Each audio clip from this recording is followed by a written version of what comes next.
بسم الله الرحمن الرحيم الحمد لله رب العالمين والصلاة والسلام على أشرف المرسلين سيدنا ونبينا محمد وعلى آله وصحبه أجمعين.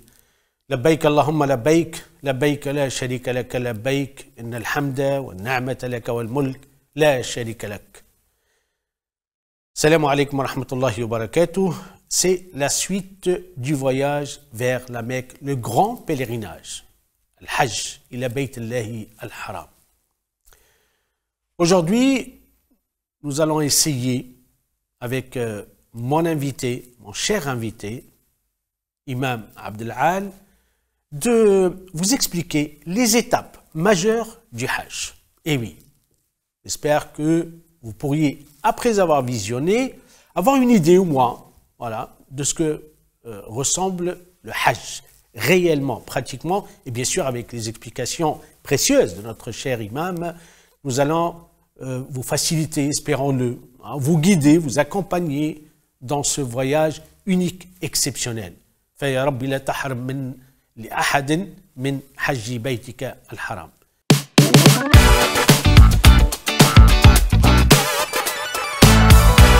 Imam Abdel Ali, salam alaikum wa rahmatullahi wa barakatuh. Wa alaykum salam wa rahmatullahi ta'ala wa barakatuh. Alors aujourd'hui nous allons, Inch'Allah ta'ala, bien sûr parler du grand pèlerinage, des étapes majeures du grand pèlerinage. Serait-il possible d'abord de nous réciter avec une belle voix les versets coraniques qui nous indiquent globalement les étapes majeures du Hajj? Toujours pour garder l'esprit que toutes les adorations ont un moment spécifique, mais pas un lieu spécifique à part justement le Hajj Baytillah al-Haram.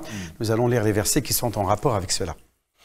A'udhu billahi minash shaytanir rajim. إن أول بيت وضع للناس للذي ببكة مباركا وهدى للعالمين فيه آيات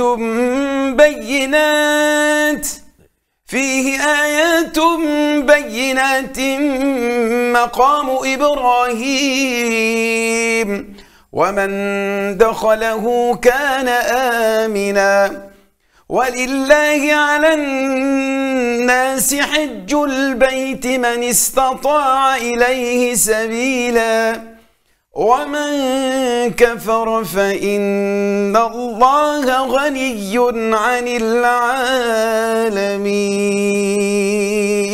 صدق الله العظيم. وبلغ رسوله الكريم. نعم. اللهم صل.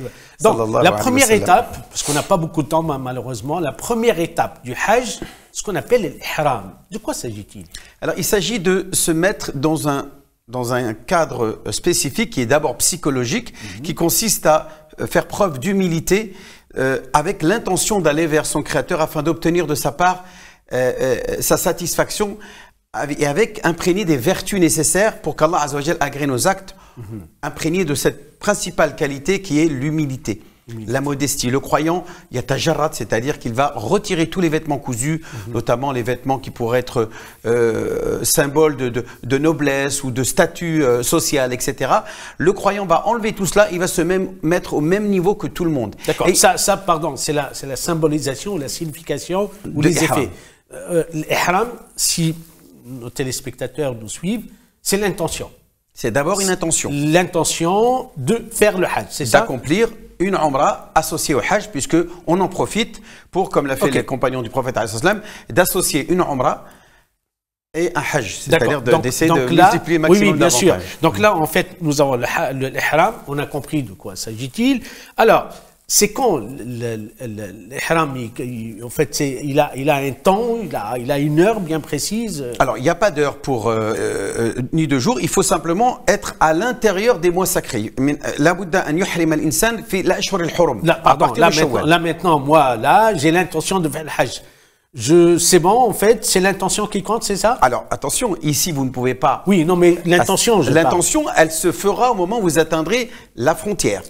C'est à ce moment-là que vous, vous établissez au fond de vous-même l'intention d'accomplir le hajj en disant la formule, soit au fond de vous-même, soit par des mots. Labbaik Allahumma umratan mutamatti'an biha ila al-hajj. La riya'a fiha wa la sum'a. Allahumma fataqabbalhuma minni. Wa in habasani habisun famahilli haythu habastani. D'accord. Kama ja'a an Rasulillahi très bien, sallallahu alayhi wa sallam. on va aller, Imam Abdel Ali, petit à petit, c'est très important. Donc là, on parle d'un miqat, d'un lieu. Alors, nous allons prendre un des pèlerins qui parle de la France, soit ils vont partir directement à Médine, et de Médine, ils vont partir à la Mecque. Dans ce cas-là, c'est quoi le miqat? Alors, en principe, nous, ce qu'on appelle ceux qui arrivent par le nord-ouest, c'est-à-dire la région européenne, Bilad al-Sham, le miqat, ça s'appelle Al-Juhfa. Al-Juhfa, qui maintenant a été déplacé au niveau de l'aéroport de Jeddah. Puisque Al-Juhfa est au nord de Jeddah. Donc pour nous, ce grand territoire de Al-Juhfa vers le sud, au bord de la mer Rouge, on parle de la mer Rouge qui est la partie ouest de la péninsule arabique, où se trouve Mantiqat al-Hijaz, Mantiqat al-Haramayn al-Sharifayn, la région des deux lieux saints de l'islam. Eh bien, à l'ouest se trouve la mer Rouge. Donc dès que vous rentrez sur le territoire de la péninsule, vous êtes à l'intérieur du territoire sacré. Donc vous êtes à ce moment-là, si vous êtes dans un avion, dans l'obligation de vous sacraliser directement dans l'avion. Et souvent, le capitaine va vous annoncer la période où est-ce qu'il faut commencer à être... En fait, pour que les gens qui suivent comprennent exactement de quoi il s'agit, on a pris l'option, la formule que les gens ils partent directement à Médine. Quel est l'endroit de l'miqat pour ceux qui partent directement à Médine? Ils vont atterrir à Médine. Et après, ils vont partir à la Mecque. Ils vont descendre à la Mecque à partir de Médine. Donc pour eux, ils ont un miqat qui s'appelle Dhul Hulayfa, qui aujourd'hui porte un nouveau nom. C'est le nom d'Abiyar Ali. Alors Abiyar Ali, rien à voir avec le calife Ali ibn Abi Talib, mais c'est en rapport avec un homme qui était un émir du Darfour, qui s'appelle Ali ibn Dinar, qui en 1898 jusqu'en l'an à peu près 1900, donc à peu près un peu plus de 100 ans, a construit des puits à Bar, c'est-à-dire à Abiyar, pour permettre aux pèlerins qui veulent accomplir le pèlerinage qu'à cet endroit-là, puisqu'ils vont se sacraliser là-bas, et il est recommandé avant de se sacraliser de faire une douche. Donc il a mis à disposition des pèlerins justement ces puits avec le moyen d'extraire l'eau et pour permettre aux pèlerins de pouvoir... Ça c'est la petite histoire, disons. C'est la petite histoire, Ce qui nous intéresse, c'est ça, c'est que lorsqu'on part à Médine directement, on n'est pas en état de ihram. Non, puisque Médine est à l'extérieur du miqat. Voilà. Donc, il y a un miqat, en fait, les guides, etc., ils vont nous dire, allez-y, là, on va partir à la Mecque. Donc, le jour de partir à la Mecque, on va aller à cet endroit, Dhul Hulayfa, on appelle le miqat et on fait notre ihram et on quitte. Voilà. D'accord. Là, on est sur place. Le ihram, on a le droit de le mettre avant. On a le droit de le préparer avant. Voilà. Mais on ne doit pas dépasser la frontière que seulement être en état de ihram, c'est-à-dire être complètement déshabillé de vêtements cousus et de n'avoir sur soi que deux étoffes. Une étoffe du bas qu'on appelle le izar, c'est le izar qui est protégé et soutenu par une ceinture. Tout le monde connaît, alors même si elle est cousue, ça n'a pas d'importance. C'est l'étoffe qui compte, qui ne doit pas être cousue. Et la partie haute qu'on appelle la rida, qui est lui aussi la même taille, le même vêtement, qui est une étoffe blanche, comme une grande serviette, que l'on va poser sur ses épaules. D'accord, très bien. Donc, parce que là, malheureusement, on n'a pas beaucoup de temps, mais c'est pas grave. En fait, là, on est au miqat, on fait l'intention. Allahumma labbaik Allahumma mutamatti'an bihajj. Bon, vous inquiétez pas, en fait, vous allez voir tout cela avec les guides, avec beaucoup de détails. Là, juste pour vous donner une idée. Les grandes lignes. Donc là, on part à la Mecque. Donc là, il y a 400 km là. 400 km, c'est en bus. Jusqu'à Mecca, il y a à peu près 400 km. Et là, on fait la talbiya. Voilà, tout au long du trajet, on est invité à prononcer la talbiya jusqu'au moment où on voit la Kaaba. Très bien. Donc dès qu'on voit la Kaaba, on s'arrête. Pardon, là, on arrive à la Mecque. Oui, on va à l'hôtel, on pose ses affaires. Ok. Très bien. Ensuite, on suit les consignes de l'imam, le guide, le mourchid, qui va vous dire de descendre à la réception à une heure précise, afin que, en groupe, nous puissions nous rendre à la Kaaba. Donc là, on va partir faire notre Umrah. Tout à fait. Umrah qui est intégré dans le Hajj. Tout à fait. D'accord. Alors, la première étape, c'est quoi? Bah, on accomplit la Umrah, c'est-à-dire on va entrer dans la mosquée de l'Haram. On va y accomplir ces 7 premiers tours qu'on appelle Tawaf al-Qudum, où on est invité à dévoiler l'épaule droite et à faire les 3 premiers tours en trottillant, c'est-à-dire en trottant un petit peu, ce qu'on appelle al-Raml, dans les Ashwat al-Thalatha, et l'Ittiba' dans les 7 tours. Hein. Dès qu'on termine les 7 tours, ça y est, on n'a plus besoin de toute façon, tous ces détails, nous verrons sur place. Ensuite, nous prions Rak'atayn. Globalement, oui. Rak'atayn avec la Fatiha Qul al-Kafirun. Pardon, c'est Imam Abdelal, parce que là, on saute un peu, on va un peu vite, pardon. En fait, il y a le Tawaf, 7 fois. On commence par la pierre noire. Et on termine par la pierre noire. Par la pierre toujours. Noire. Ça, c'est la première des choses. Après, il y a 2 petites rak'at à faire. Et après, on fait entre Safa ou le Marwa. Tout à fait. On peut aller boire Zamzam entre-temps. D'accord, très bien. Donc là, on part, on fait 7 fois aussi. Et voilà, 7 fois entre Safa et le Marwa, sachant que un aller entre Safa et le Marwa, ça compte un tour. Le retour de Marwa à Safa, ça compte 2 tours. Donc ça fait, c'est pas un aller-retour, ça compte 1. C'est un aller 1 et le retour, ça fait 2. Donc si on commence à Safa, forcément, on termine au Marwa, puisque le Coran nous dit Inna Safa wal Marwata, et le prophète a dit Nabda'u bima bada Allahu bihi. Nous commençons par ce que Dieu a commencé. On commence au Safa et on termine au Marwa. Après cela, on se désacralise. C'est ce que le fameux tamattu. On va couper nos cheveux pour pouvoir remettre nos vêtements cousus, puisqu'on ne sait pas combien de temps. Alors, ça dépend à quel moment on arrive à accomplir la Umrah. C'est souvent 4, 5, 6, peut-être même des fois un peu plus. Parfois, il y en a même 15 jours avant. Mais au moins, pendant toute cette période-là, il n'est pas obligé de garder les 2 étapes de Ihram qui sont assez contraignants. C'est ça. On s'est désacralisé. En attendant quel jour? Le 8 Dhul Hijjah. Le 8 Dhul Hijjah du mois du calendrier musulman qui débute les grands rites du grand Hajj. Où est-ce qu'on va se sacraliser? À l'intérieur de l'hôtel où nous sommes. Et on va descendre. Ça, c'est important. Le matin, c'est un point très important. Donc, 8e jour. En attendant, bien sûr, les conseils de nos guides, ils vont nous dire, allez, là, vous allez vous mettre en état de haram encore une fois. Tout à fait. Et c'est le haram du Hajj, si ça, bien c'est compris. le haram du Hajj. Très bien. Donc là, on est à l'hôtel, on va partir où exactement? On va aller à Mina. À Mina, qui se trouve environ 7 km à l'est de Mecca. Très bien. Donc à Mecca, à Mina, dès qu'on a pris le bus, bon, ça peut durer plus ou moins longtemps, ça dépend de la circulation et l'affluence des gens. Alors il y en a qui arrivent en un quart d'heure. Oui, ça c'est peut-être qu'ils le verront sur place. Mais quand on arrive là-bas, on s'installe dans des tentes, parce que là, il n'y a que des tentes. Et on va s'installer plusieurs jours, donc il faut s'attendre à être patient. C'est une période assez pénible parce qu'il y a une promiscuité des pèlerins les uns par rapport aux autres, dans lequel le croyant va se forger une résistance à supporter la promiscuité avec les gens, la vie sociale, la vie en communauté. Et là, il va être éprouvé dans ses valeurs, dans ses vertus que sont l'altruisme. L'altruisme, c'est très important. Al-ithar. قال تعالى ويؤثرون على أنفسهم ولو كان بهم خصاصة. المؤمن يكون يعني يؤثر نفسه لغيره. يعني il va faire preuve d'altruisme, de générosité immense. Il va faire preuve, il va être au service des autres. Il va aider ses frères qui sont fragiles, notamment les personnes âgées. Imam Abdelali, ça, ce sont les dimensions. Mais ce qui est important de savoir. Maintenant, à Mina, les gens, ils font quoi exactement? Ils prient déjà chaque prière à l'heure. Chaque prière devra se faire à l'heure, mais les prières à 4 unités, 4 rak'at, ou bien on les fera que 2. On va faire ce qu'on appelle le taqsir, mais pas le jama'. Très bien. On ne va pas rassembler les prières, mais on va pouvoir les diminuer à 2 rak'at. Très bien. Donc, al-dhuhr, wal-asr, wal-maghrib, wal-isha 2 rak'at, dhuhr et al-asr aussi 2 rak'at, et le maghrib 3 rak'at, bien sûr, on ne touche pas le Chaque prière à son heure, mais avec raccourci. Voilà, les gens on s'installe, on se repose, on se met à l'aise. Très bien. Et là, c'est le 8e jour, pardon. Voilà, et on continue le talbiya. Donc là, c'est la formule à répéter, à multiplier, c'est le talbiya. Labbaik Allahumma labbaik, labbaik la sharika laka labbaik, innal hamda wan ni'mata laka wal mulk la sharika lak. Pardon, on peut le faire en groupe ou en individu? Oui, individuellement. Parfait. Non, mais c'est important pour que les gens qui nous suivent.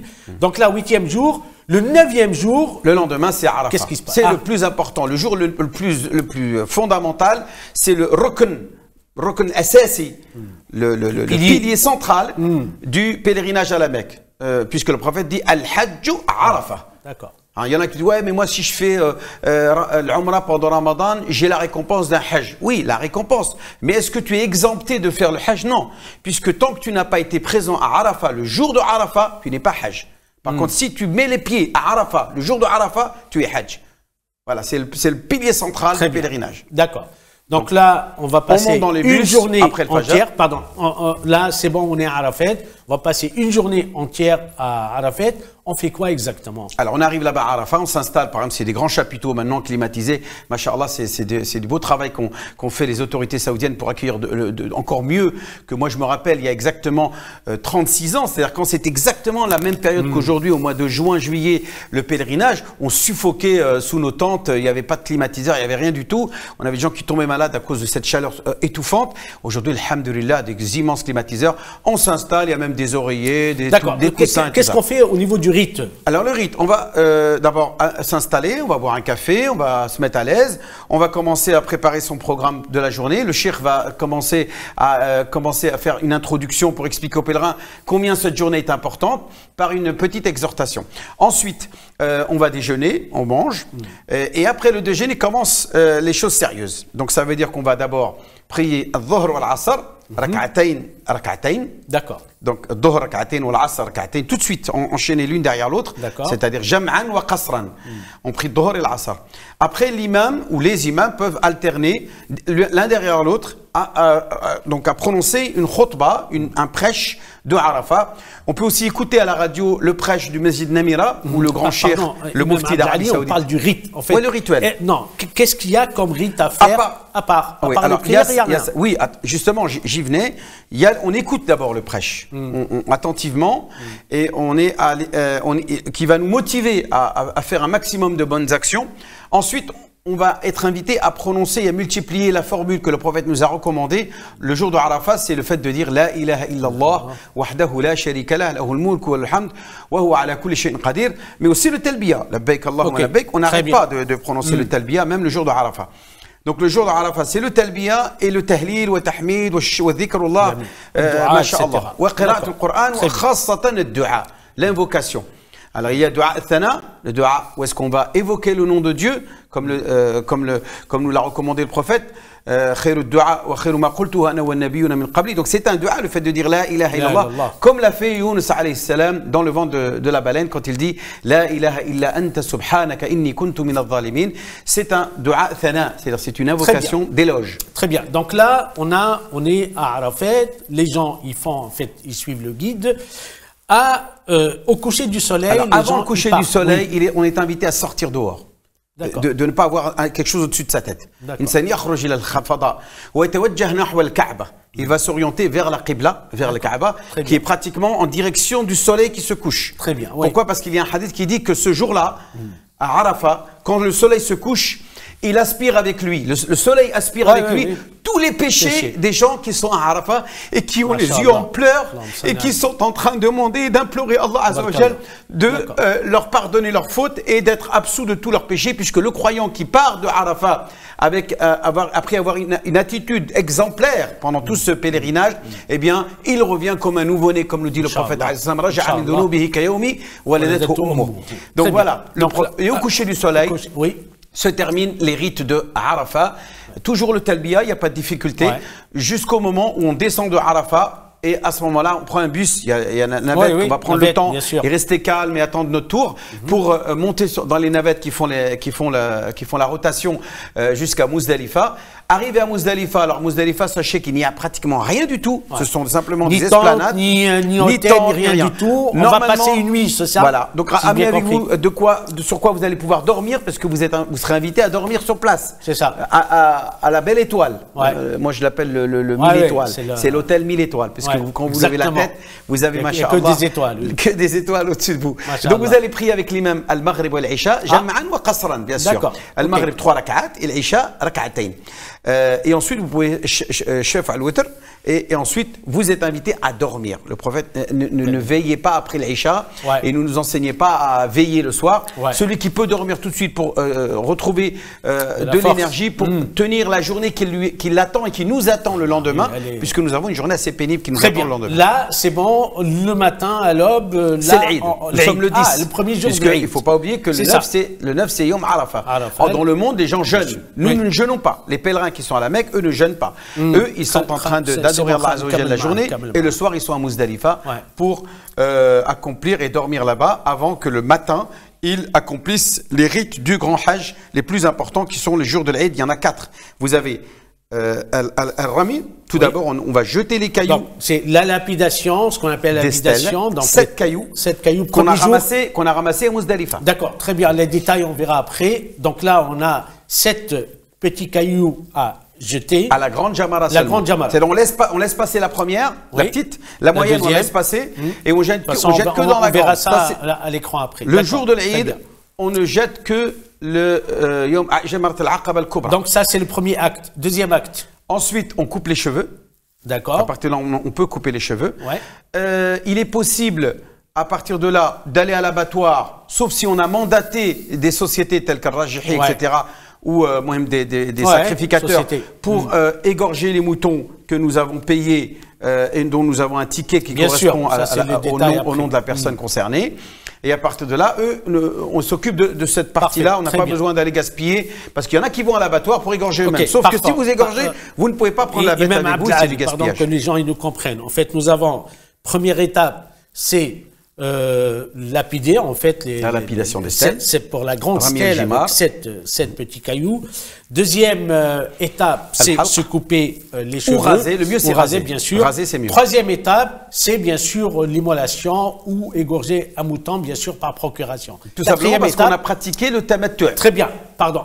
Quatrième étape, c'est le tawaf et le sa'i. C'est-à-dire on doit descendre en principe à la Mecque. Alors ça peut être le jour de l'Eid. Et c'est l'idéal, c'est la sunna. Oui, on va prendre un schéma simple, en fait. Schéma simple, ça dépend, parce que la plupart du temps, on reste à Minan, on ne fait pas le tawaf et le sa'i, parce qu'il n'y a pas de transport. C'est très compliqué de descendre à la Mecque et de revenir. Imam Abdelhadi, les détails, on verra après. Maintenant, on va prendre globalement. Donc, nous avons 4 étapes à faire.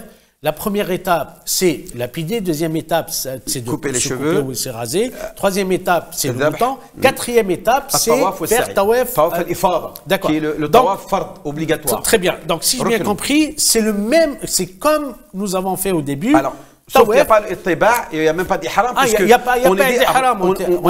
Ça, c'est un point très important. On peut se désacraliser à partir du moment où on a coupé les cheveux. Très bien. On peut remettre ses vêtements cousus.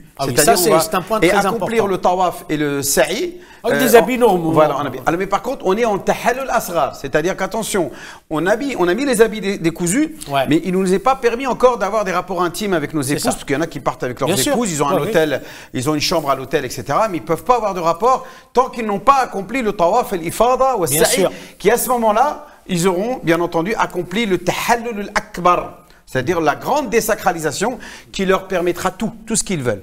Il peut avoir des rapports intimes, faire tout ce qu'il veut. Donc là, nous avons en fait expliqué et montré en fait les étapes majeures du Hajj. Et il reste une dernière, qui est le tawaf al-wada'. Le tawaf de fin d'adieu, qui est wajib, fortement recommandé.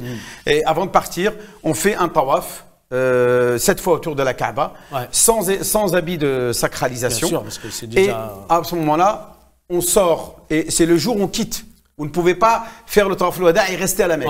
C'est le dernier jour, quand vous êtes sûr que vous allez partir, vous allez faire votre tawaf al-wada' et vous revenez, vos bagages sont pratiquement prêts à être chargés dans votre bus, et direction Jeddah, ou Médine, pour ceux qui n'ont pas commencé par Médine. Voilà. Très bien. Imam Abdelhadi, barakallahu fik, merci beaucoup pour toutes ces explications. Ces détails qui sont très importants. Malheureusement, on n'a pas beaucoup de temps pour donner les dimensions de chaque étape, parce que chaque étape, il y a beaucoup de détails. Il y a beaucoup de détails. Donc, barakallahu fik.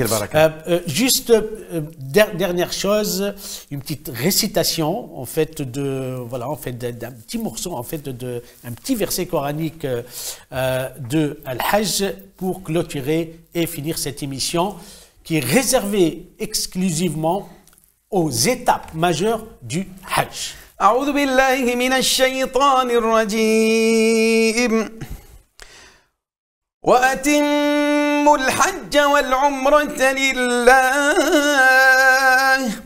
فإن أحصرتم فما استيسر من الهدي ولا تحلقوا رؤوسكم حتى يبلغ الهدي محله فمن كان منكم مريضا أو به أذى من رأسه ففدية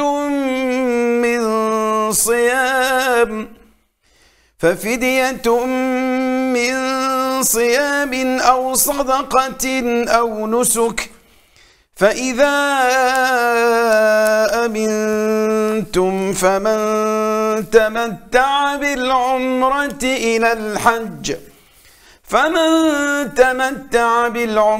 إلى الحج فما استيسر من الهدي صدق الله العظيم. صدق الله العظيم وبلغ رسوله الكريم ونحن على ما قال ربنا من الشاهدين. بارك الله فيك إمام عبد العالي. Et la prochaine fois, Inch'Allah ta'ala. Donc c'était une émission spéciale pour les étapes majeures du Hajj. Rabbi yataqabbal minna wa minkum. Amin. Inch'Allah. Allah yahfazkum Inch'Allah.